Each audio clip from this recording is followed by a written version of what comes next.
Hi everybody, I hope you're all doing okay. I hope you have a wonderful day. Well, we're feeling a little bit better since the death of my parakeet. The other one keeps looking at me like, where's Shadow? And I tell him, he's dead. He's not coming back. It's not good, you guys.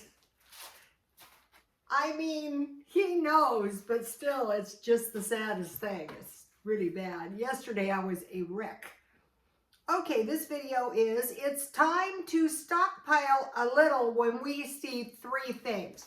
Okay, like what? Like pestilence. Let's just go over the definition in case you didn't see yesterday. So you might think, well, you're an alarmist. I don't think so. Pestilence, a fatal epidemic disease, especially the bubonic plague. Neither prayers nor demonstrations halted the advance. So basically nothing is going to stop a bad pestilence. Kind of like the worldwide pandemic. Okay, the next thing is war. So we see pestilence, the COVID. We see war in our country, the peacekeeping, I don't know what it is. The war between the our country and the you country. It's not over until it's over. And then famine. Extreme scarcity of food, drought could result in a famine throughout the region or the whole entire world. That could probably happen. So I am just going to talk to you guys about a few things.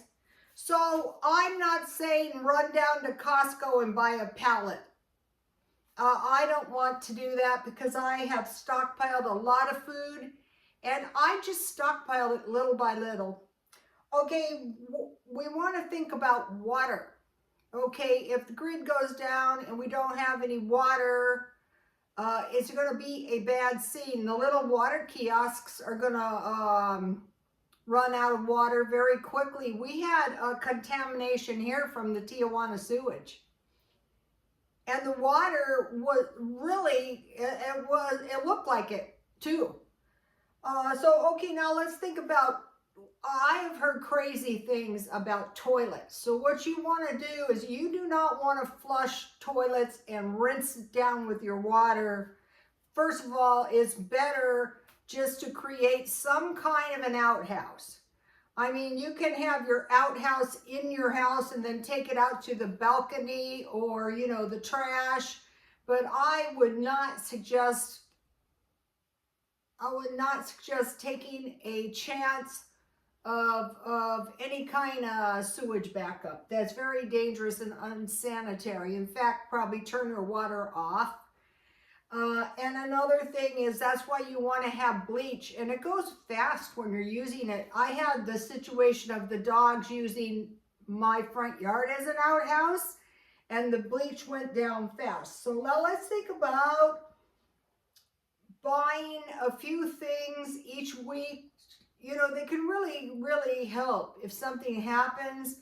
Like during the beginning of the war, I would have these dreams of people like throwing cans in like 50-gallon bins. And I thought, wow, the only thing I want to stockpile from now on is cans. So the first thing is flour. And when you start making bread or tortillas or biscuits, your flour is going to go down fast. So for me, the number one thing is flour. Number two things is potatoes. So what I do is I just keep 10 pounds of potatoes in my house. Oats. Oatmeal, you can make oat milk. But if you have stockpiled cow's milk, you can eat oatmeal for breakfast. Throughout history, oats have played in big, oats and potatoes and bread. Okay, number fourth thing is rice, and you can make rice milk. You just boil the oats or the rice, and the resulting liquid is milk, and is better than nothing.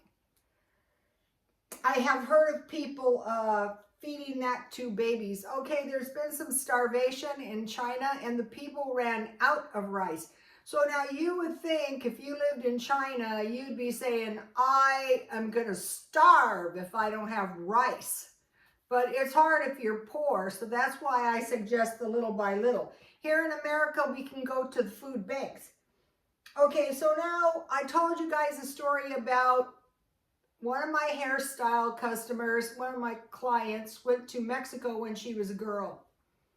And she went to a polygamous compound and they fell into hard times. So her husband came up to the, hard times. You know, a lot of people you see every day on the street, you don't know. So she got down there, her husband came up to America, and I mean, they were suffering terrible hardship. And one day an old man came to her and he said, ma'am, your little girl is starving. And he gave her a bag of beans, a bag of rice, and he told her to plant a garden. Now, where did the seeds came from? The seeds came from her food. So just start saving your seeds now. What I do is I dry them up and then I just throw them in a mason jar. And I planted them in my backyard and the gophers are having a ball. Okay, so rice and beans. I mean, if it's right between, another thing is when there's a depression, the rice, big bags of rice could go up to $20. When my family owned ranches, they would go to town after a year and they would be given $20. So $20, you know, you want to be thinking about that. Chances are in China, there was no $20. Crisco lard or olive oil. So you want to have some kind of fat so you don't starve, preferably heavy cream in the freezer so you can make butter and cheese. But Crisco is cheap, and you know, a lot of times you can any kind of meat fat. If times start getting hard, during World War II, times got hard and the people starved. They were so desperate they tried motor oil. I mean, they were starving. Okay, canned food. We already mentioned that. Beef stew, chili, salmon, pork and beans, and soup. And I put top ramen. So these meals, the beef stew, chili, and you can put on top of mashed potatoes or French fries. Salmon, you know, the big cans are pretty cheap. Now what I'm doing is I'm moving to all big cans. And then I put top ramen, because if you have any of these meals, a top ramen noodle package will really stop that. So what I started doing is stockpiling this size of cans. And this is 12 2-ounce sizes. You might go 2 ounces. Well, have you ever been to Taco Bell? I mean, to Jack in the Box, it's probably about 2 ounces in the tacos. So this is going to get you 12 tacos. I bought this at 99¢ only for $1.99. So be thinking about that. Okay, and so I would suggest vegetable soup. You know, the kind like vegetarian vegetable, and that is vegetables. But I want to mention in here, these are really good soups. They're not the cheapest. They're $25 for a box. But in here, I have various kinds of fish. I know, you know, I have some Spam, and you can just slip those in some bread and eat one. Okay, and then fruit in its own juice, because if something happens, you can drink that. Okay, and then evaporated milk in cans. I went back to that. In the day, that is what my grandmother stored. I would just get a couple cans. You can pour a little evaporated milk in your coffee. You can dilute it half and half and make gravy or eat it in your cereal. And you can make baby formula out of it. So if you have a baby, you want to make sure, I think it was corn syrup and evaporated milk and something else. Okay, so now and you want to make sure, so you're saving your seeds, but you want to make sure you have fertilizer. I hope those gophers don't get my grapevines. I will be so mad. Okay, so you have beans and rice.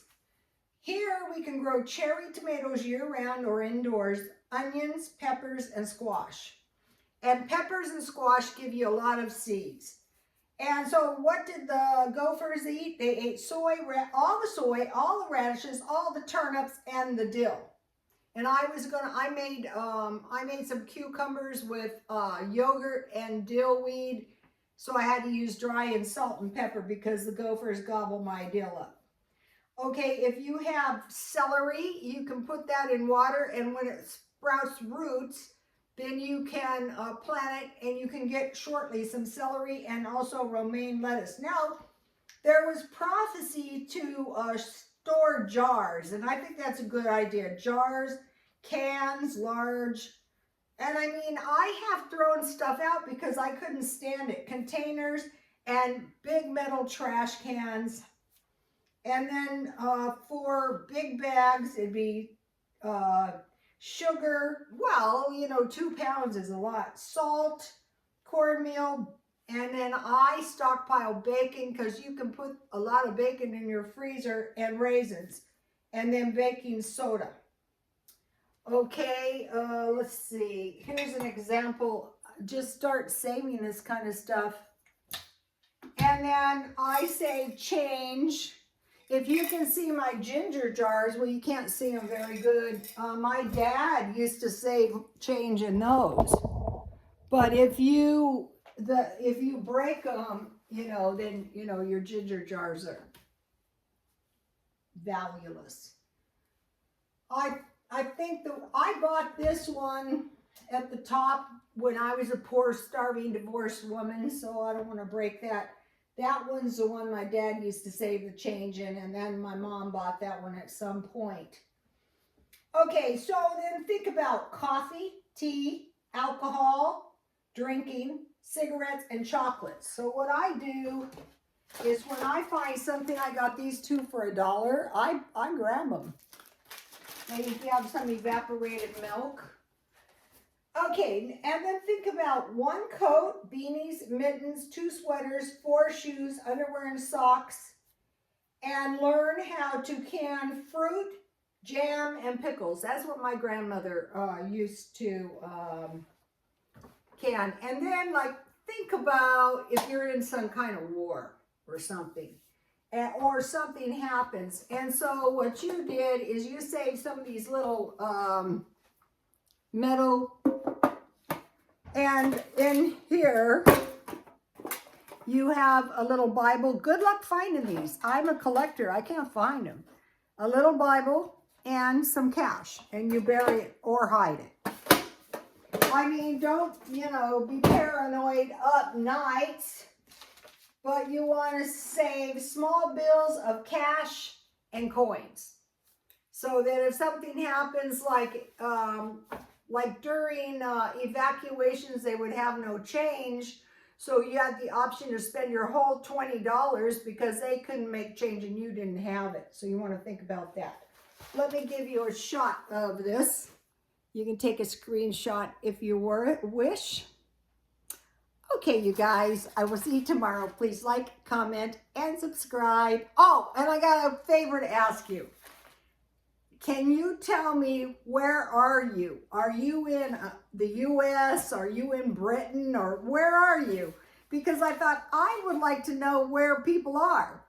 If you're in the U.S., what state? I am in San Diego, California. Okay, bye, you guys.